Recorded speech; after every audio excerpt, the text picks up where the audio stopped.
Welcome on to the next episode of Down. This is the Coach Parry Comrades Marathon Podcast. My name is Brad Nadalt. We've got the Coach Lindsay Parry with us once again today. Lindsay, nice to touch base. It is bright and early Monday morning.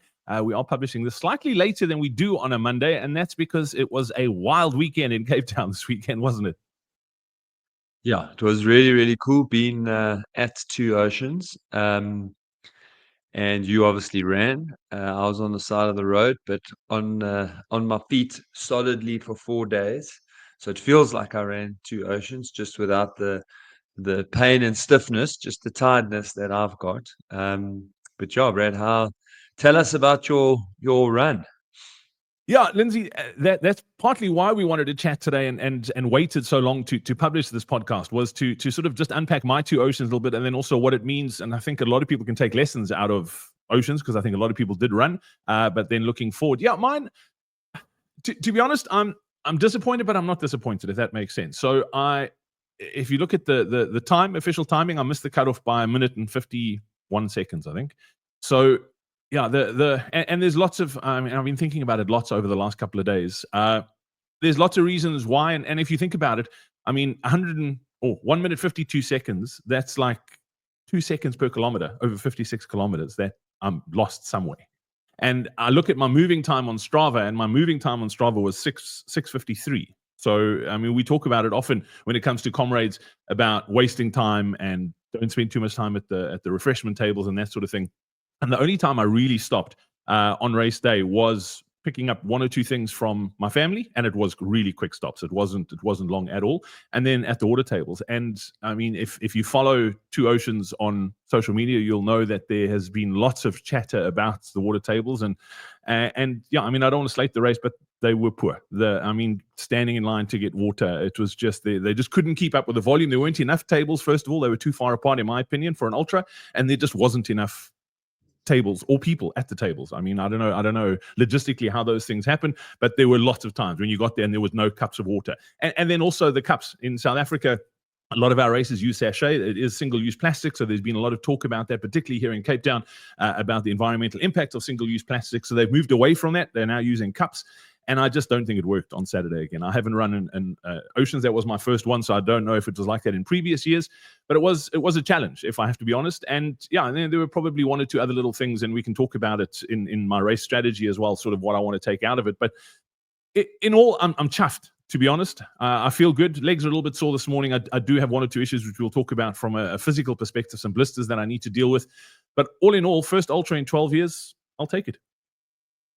Yeah, and it is, you did 56 Ks, and this, we've obviously had a little bit of a chat before this over the weekend, because it doesn't really matter which way you skin it. It is disappointing missing out on getting an official finish, but that was exactly it. There's a couple of positives that you can take out of this and a couple of negatives, and I think that's maybe where we kind of jump to next, is because we talk about this a lot in our talks, and when I'm going around doing the Comrades roadshows, etc., I always talk about, make lists, and this is what I'm talking about. And I think the easy part of this is to go, right, what did we do wrong? And some of it wasn't in your control, but we have to look at everything and go, right, what was in your control? And so, wasting time at water tables was one of those things. And it's why we hammer on it so much in our talks, when we give the how to save 20 minutes. I mean, this is the exact example. This is 56 Ks, and you've wasted, let's say with your family, you wasted less than 30 seconds across the two stops. That effectively means 5.5 minutes wasted at the water tables, and you only stopped as long as you absolutely needed to get your water. And I think that is why we always say, don't stop, keep moving.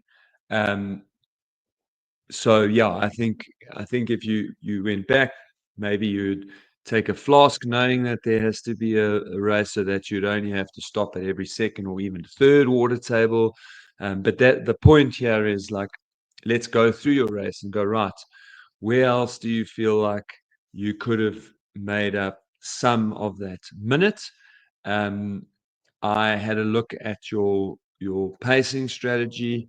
So I mean, you were basically as per your race plan, but it did take you longer on Chappies and it did take you longer on Constantia Neck.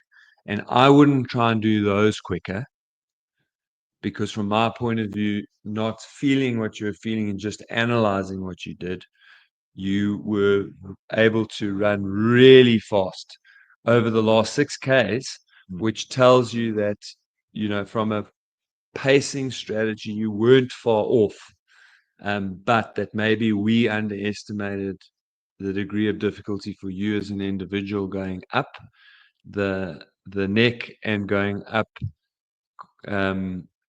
Chappies. And so perhaps you needed to be a little bit, not much because it is a fine line, but a little bit quicker through the easy part on the 28K. And then without like really crushing your quads, to be a little bit quicker going into Hout Bay. And I think the combination of that and the water points. But anyway, what do you think? Yeah, Linz, it's interesting because I actually don't know if I've told you this, but I did make 2 errors in my nutrition strategy that I think could have played into this as well. So I know you always say nothing new on race day, and I used new gels that I've never used. The gels were amazing. So I've changed gels. I'm super happy with the gels. One thing I did do is I did realize that I needed to eat more. So I'd organized baby potatoes with salt, which I'd done before. And then I also organized some banana bread, which I'd done on an Ironman before, but I've never really had properly in an ultra. And that little stretch from about 20 Ks to 25. So as you're coming up towards halfway, I had some banana bread just before then, and I just really couldn't get it down. It was making me feel a bit nauseous. So coming towards halfway. So once I'd got that down, I felt okay. But that was when I got to halfway, and that was when the climbing really started. And my family was at halfway, and I picked up some more baby potatoes, and I forgot to pick up my gels. The gels were in the cooler box, and I forgot to pick up my gels. So I ran out of gels on the stretch coming down Chapman's Peak towards Constantia Neck, which is the second big climb for those of you who haven't run 2 Oceans. And the refreshment table on Constantia Neck, just after the marathon mark, the only table didn't have any Coke. So there was no carbs on that stretch of the run. So I really struggled up Constantia Neck. I literally walked the entire thing. So I lost a lot of time on Constantia Neck. And I think if I'd had my nutrition sorted, that was my mistake. I might have been able to walk that a little bit better. But when I got to the top of Constantia, the family was there again. I grabbed those gels and I literally smashed 2 of them back to back just to get me down. And I ran pretty well. I ran pretty well that last stretch. So I think obviously the water tables did play into it, but I think I was to blame partly too, that I did make that mistake. And lesson learned. Maybe I need to carry all the stuff I need, so I don't have to worry about when I see somebody I know that, I need to get my gels. It's just really nice boost to see somebody I know. And you mentioned carrying a flask. I think in hindsight, I probably should have run with my hydration pack. I've run a lot of my long runs with it, so that could have really alleviated that problem. But I thought, you know what, the water tables generally on these ultras are pretty good, so I don't need to carry anything extra. Hindsight, I probably should have, and that would have made a huge difference. But the other, so from a pacing perspective, I could have probably, I feel I maybe went out too fast, slightly too fast on the first little. I was looking at my splits, and that might have helped me also on Constantia. That if I'd conserved a little bit more energy earlier on, I could have possibly run better in the second half. But I wasn't far off it. So it wasn't that I went out 15, 20 seconds too fast and blew up. I think my last split shows that. I ran really well that last split.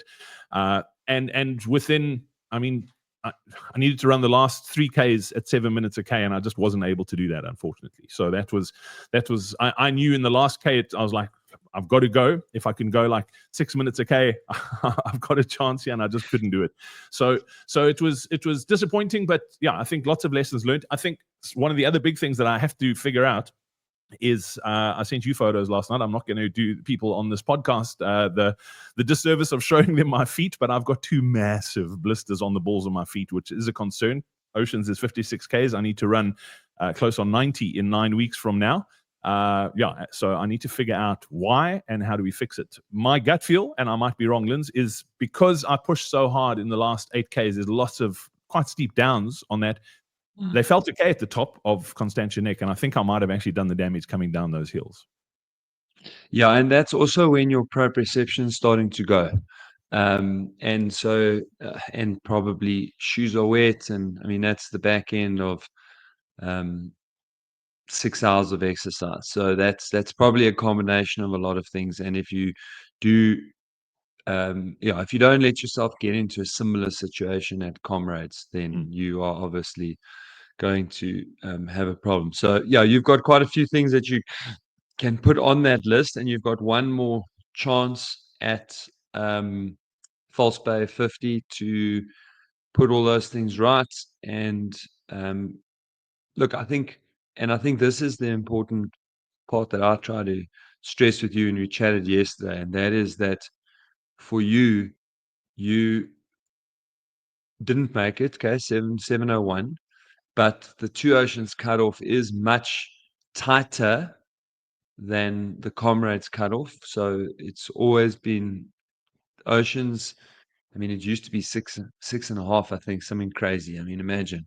And the silver cutoff, for example, is very hard compared to the Comrades one. You wanted to add something before I Yeah, I was going carried to say, on? I was chatting to my brother yesterday. I think it was 6 back in the day. The Oceans cutoff was 6. And the Yep. qualifier used to be 4:15. You had to run a 4:15 marathon to qualify for the thing.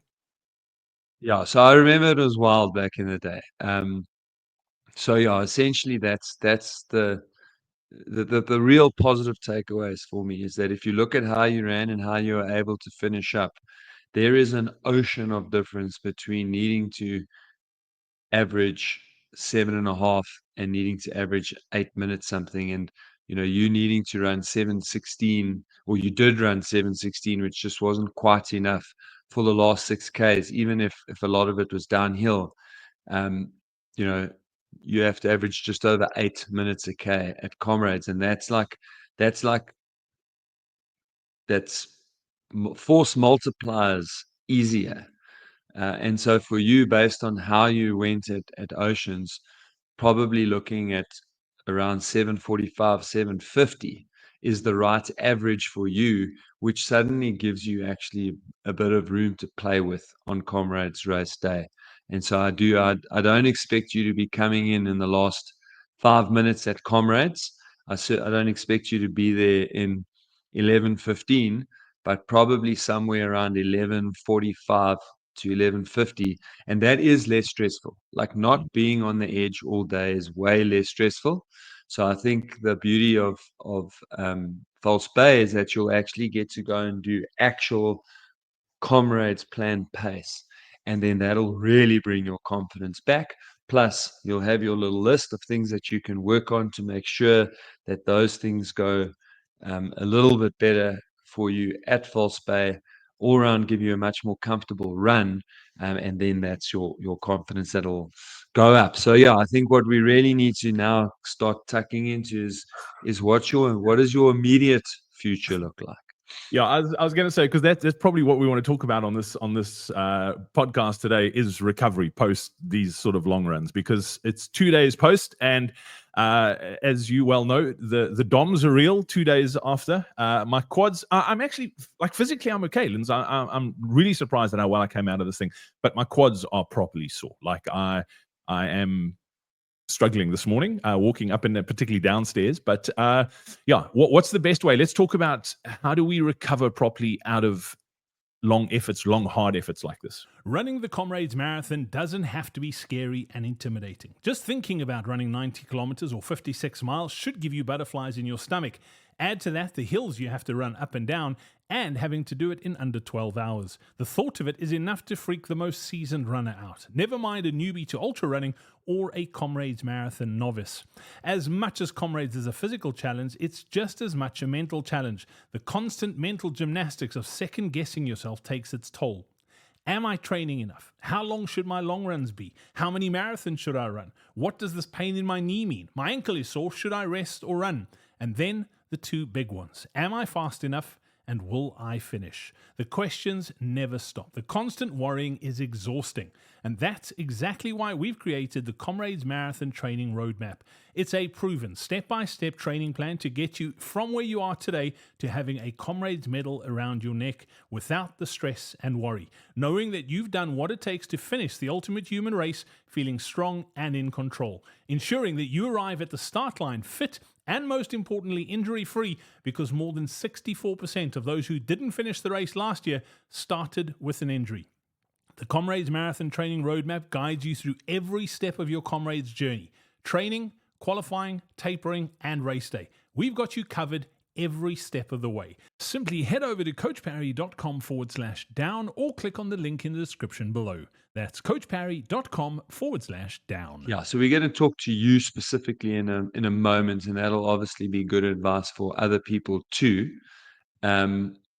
But what we want to do is exactly what you've done, is to take note of where we saw, how sore we are, and how long we are sore for. Okay, so those are the three important things that we need to have a look at. And it's normal to be sore, and it's quite normal to have today as your peak soreness. So if you are uncomfortable today, but not really sore, and runners struggle to differentiate between that. Uncomfortable means that when you take a step or two after sitting down for a while, you can definitely feel that there's something in your quads, but once you're moving, you're okay. You can barely notice it. Okay.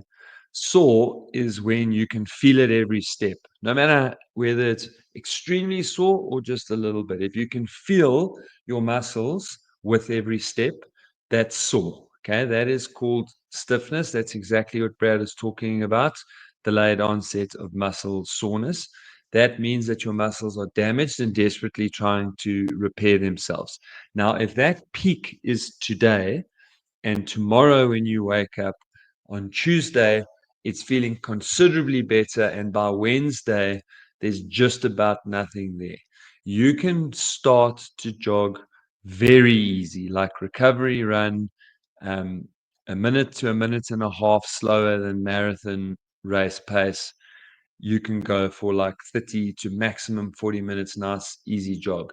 I like using 20 minutes. Okay. My first run back from anything, 20 minutes, because 20 minutes generally is enough to really see if there's anything wrong with your legs.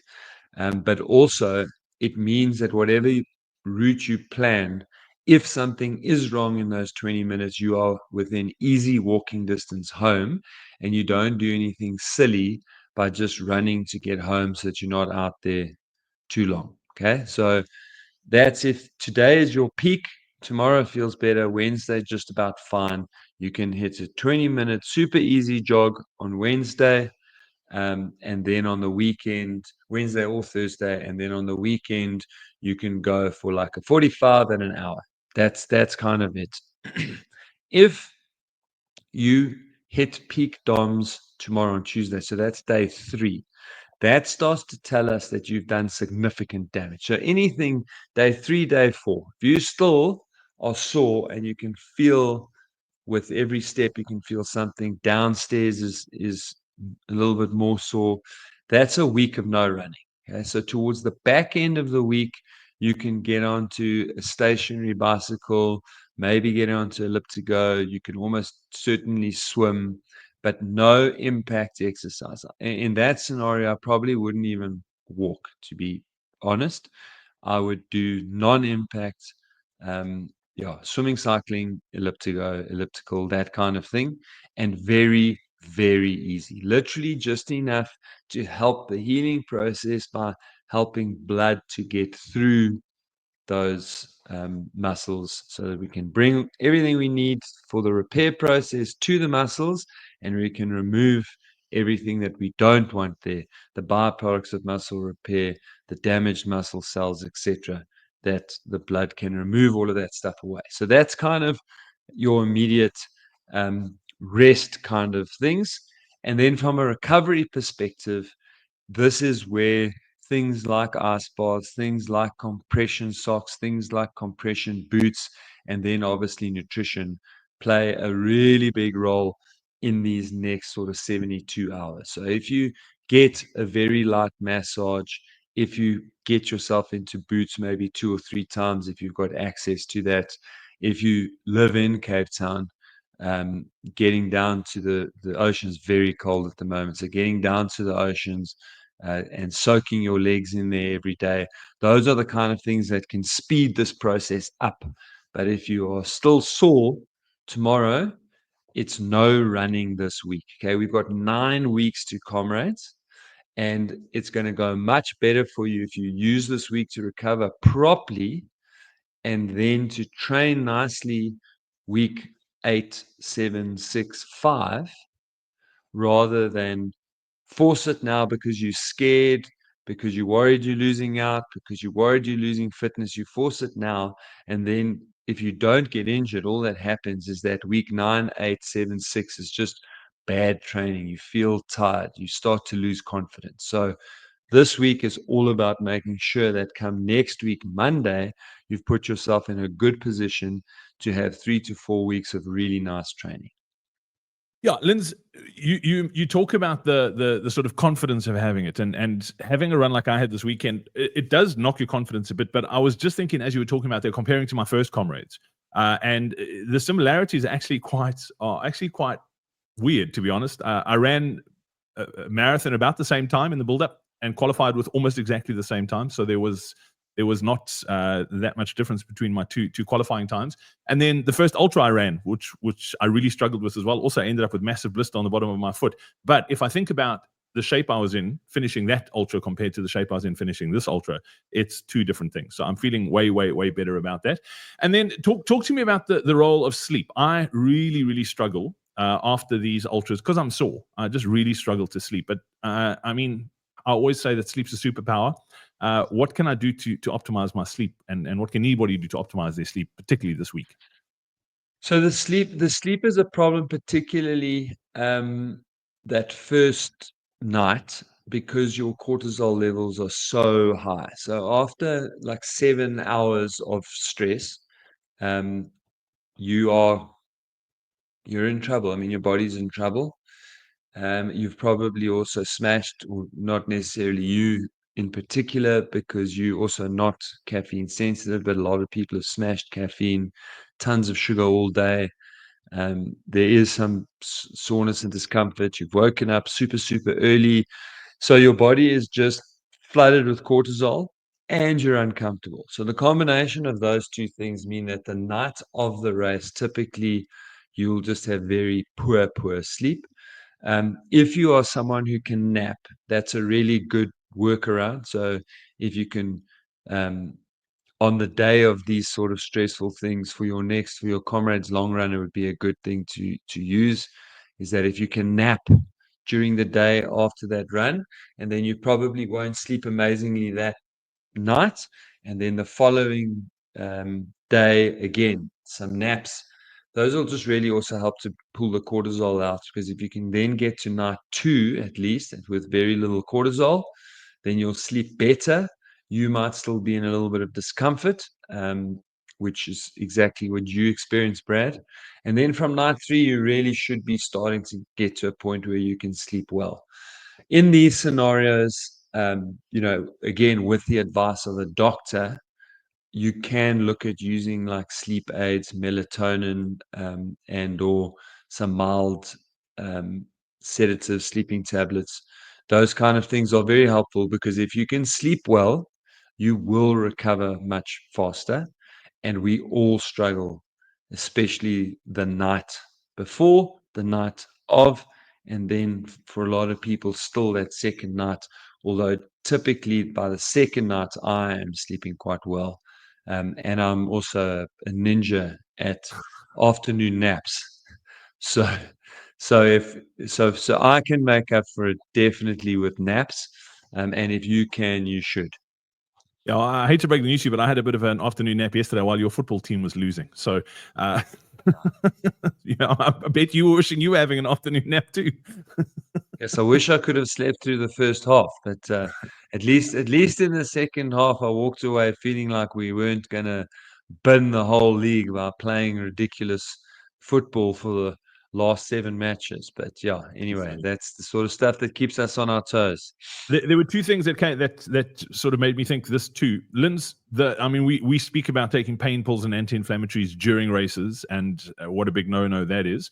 What about taking after a race like this? Will taking anti-inflammatories speed up this process of recovery? And what about taking pain tablets? Like, I'm just thinking for me in particular, like struggling to sleep. I mean, you talk about sedatives and that sort of thing, but would pain tablets help? Obviously, your body's still under stress. Is it a good idea? Is it not a good idea? So, look, I think it'll definitely take away part of the pain cycle because it will reduce the inflammation. I'm always uncomfortable telling people to take any medication that should be dispensed by a doctor or a pharmacist.